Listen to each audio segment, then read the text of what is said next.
So let's build our simulation. So I'm just going to turn off this visualizer and that one, and come here and go into and grab a dot network. Now in the previous week we made one in SOPs with the new Pyro, not SOP solver, but the SOP context solver. So you can use that, or you can use a DOP network out here, or you can even use a DOP network in here as well. Really, you get more control definitely with creating your own DOP network. The solver in the SOP context is more for convenience, really.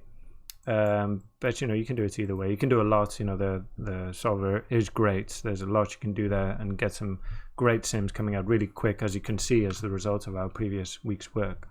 But we're going to do it in this way as well, and it's good to know both ways. So let's dive in here, and the first thing to grab is our Pyro solver sparse. Okay, make sure you grab this one, and a Pyro smoke object, excuse me, I always make that mistake. Smoke object sparse. Okay, so they are two different nodes to the original Pyro solver and the smoke object. Okay, so make sure you don't mix and match. So connect them up. Obviously we also need a source, so we want the smoke. Smoke now. We need a volume source. Okay, and that will, the order of these is kind of changed around as well. So there's your forces, whereas the other Pyro solver, I think it's so you have velocity there, you have advection, and then your sourcing at the end, whereas now we've got forces there, so you're going to connect your microsolvers there, sourcing here, and advection there. So we are going, I've already forgotten, into this part. Okay, get rid of that. And let's grab our source. So we're going into the SOP context. Let's go and find the outs that we made. That's in source, out source. Just notice I'm going to give this a better name as well. FireSim. Okay. So yeah, we need two things here. So we could use we don't need a transform, so we need two operations. Okay, so we're bringing in the burn that we created, and that's going to be, so that's the source volume, whichever the source volume is, whatever you created in the source, that's the name of it, is burn. That's just the general workflow that you'll find with the shelf tools. The name could be anything, to be honest, but what's important is that the target field is flame and nothing else, right? So wherever you want fire to be, this is where the solver will create flames, basically. Okay, using this. So this is what we generated, and we're telling the solver make flames in this area. Okay, and I'm going to set that to, so we have different operations here. Adding is by default. I'm going to set it to maximum, so the highest value, either my source or what's already there, will be taken. Okay, so that's okay. And then I'm also going to set a temperature. So the temperature is the one that we created in the SOP context, and the target field within this, in here, is also called temperature. Okay, so that makes it a bit easier. So for this one, we're going to set it to pull. Okay, and I think we spoke about it last in the previous week briefly. So basically, I'm going to set this to 0. We've got an acceleration strength and a deceleration strength.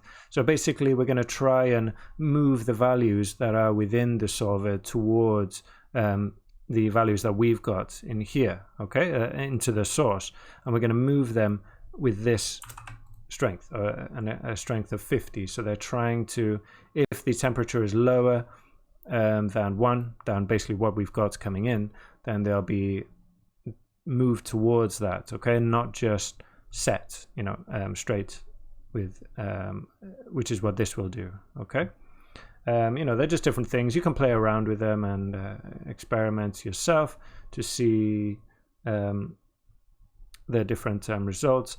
I tend to always check this as well, enlarge fields to contain sources. So, you know, as we discussed with sparse solving, with sparse simulations, we have an active region, and if the source coming in is far away from that active region, if we maybe simulate one frame, you can see we're kind of getting something. We're not going to see anything because of the visualizer, but that's what's actually being simulated.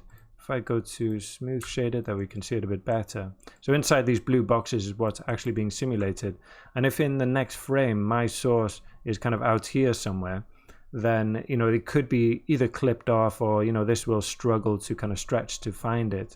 So checking this will will guarantee that these active region will capture that source, you know, before the next substep. Okay, so set that back. So that's good to go. Now back into the smoke object, we want to set up a size. So I'm gonna definitely excuse me, treat y as close below 0. So that essentially gives us a ground plane. Okay. We're in a room on the floor, so that's fine. There's no holes in the floor. We'll just set that to 0. And now for the scale, if we go back into our camera, we can set up a max size. Even though it's sparse, you know, that doesn't mean that flames can travel way out of our field of view and you know, be a waste of simulation time. So I am going to set a max size, and we can do that using, if I turn this off, this domain that will show us that, and maybe something that can help. If I turn on this corridor, come inside here, and then set this to ghost other objects, there we can see that. That's one actual benefit of working in DOPs. Having a DOP network here in the OBJ context is that I can do that. So if I'm in a SOP context, maybe I can just show you here. If I go into DOP now, if I create a DOP network here, I think, yeah, see, we won't see that. Okay, we don't see the geometries. Even if I show all objects, whether it's out here or out here, I can't see it.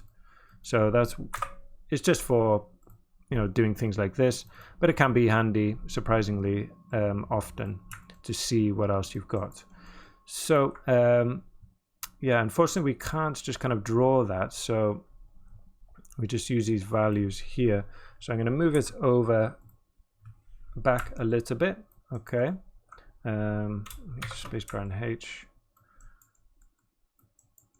Maybe we could look at the source actually, so I think that's maybe a bit more important. If we look at this, turn that on, turn that off. No, I want to see after we deleted it. This part, there we go. Great. Okay, so I'm gonna kind of put my box around this box basically. Okay, so I'm gonna move it back a little bit, move it up, give it a bit of height, right, and move it down 8.2. Okay, so that way it should clip the top of the of our view. So I'm kind of doing it. If you see there, none of our smoke is going to or flames are going to hit the roof, because we'd be able to see that, the collision with the roof. Okay, or see it disappearing also. 6.5 here, so that's going to narrow it. Okay, we do have holes, so we got, you know, we're going to have smoke and fire going through the doors, but you can see that I'm not going to be able to see the edge of the boundaries through the doors here from this camera, right? And let's make it a bit longer so that we got some depth going back this way. Okay, so that's good for our container basically, and for our source we've got them coming in as well. Before I go set up the visualizer. Okay, so it's not set up by default. We turn that off and turn the domain off, turn on the active region, multi-field. And I'm going to turn that off as well, and then go into the multi-field here, and then our density field will be density. Okay, density scale is 1 at the moment. You can play around with that, but I'm going to just leave that as it is. I think diffuse will set that to density as well. And then the emission will be flame. And the colors, I'm going to use the temperature. Okay. And we'll come back and play with these values. You know, we'll give it some scale. Actually, I'll just do that now. Set that to 1, and that should allow us to see something. There we go. So obviously it's very low resolution, but that is, you know, a very poor quality, but it is a simulation that is actually working.